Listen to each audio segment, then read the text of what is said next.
Lesson 6.5, Properties of Logarithms. Our essential question, how do you use properties of logs to evaluate, expand, and condense?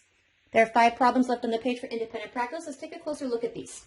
I see that both of these are log base 2s. When you are adding the same bases, you can condense this by multiplying. So this is log base 2 of whatever 3 plus 8 is.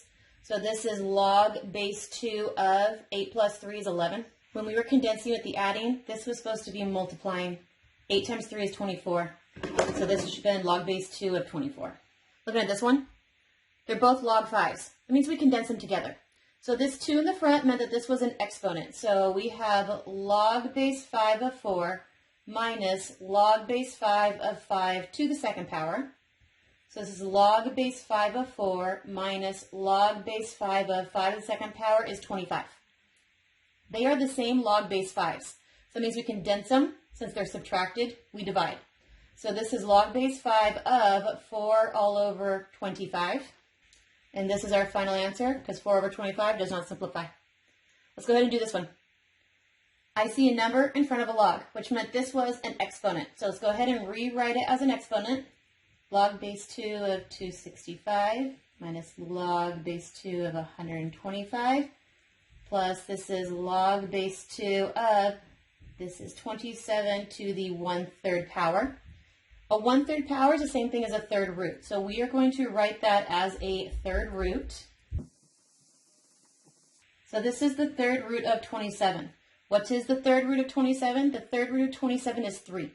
So I have log base 2 of 625 minus log base 2 of 125 plus log base 2 of 3. These log base 2s can be condensed. Since they were originally subtraction, they're now division.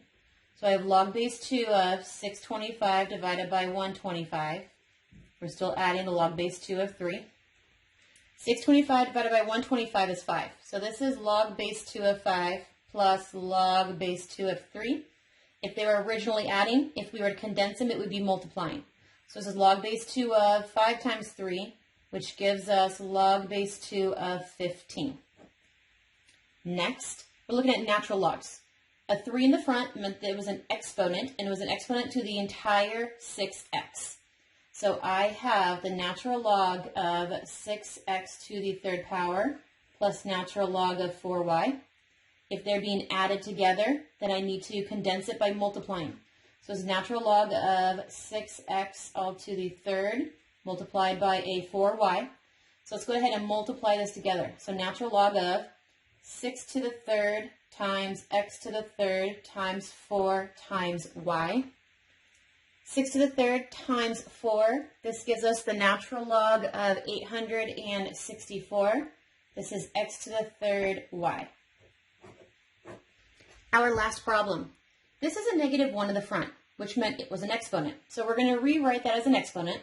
So this is log base 6 of 6 to the -1.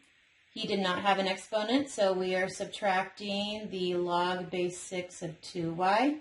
This did have an exponent, so this is log base 6 of 3x to the 2nd power, because the 2nd power was an exponent to the entire thing. So what do we actually have? This is log base 6 of the fraction 1 over 6 minus log base 6 of 2y. And this is log base 6 of 3 squared and an x squared. So if I'm subtracting the same bases, these should be division. So this is log base 6 of 1 over 6 divided by 2y. This is plus log base 6 of 3 squared is 9, so this is 9x squared. If I have a 1 over 6 and I'm dividing a 2y, this is essentially the same as 1 over 6 multiplied by a 1 over 2y, since it's a fraction divided by a non-fraction. It's keep, you changed it, and then you flipped it. So we're going to keep this here. So this ends up being log base 6 of 1 over 12y plus log base 6 of 9x squared. Now if they're adding, we're supposed to multiply.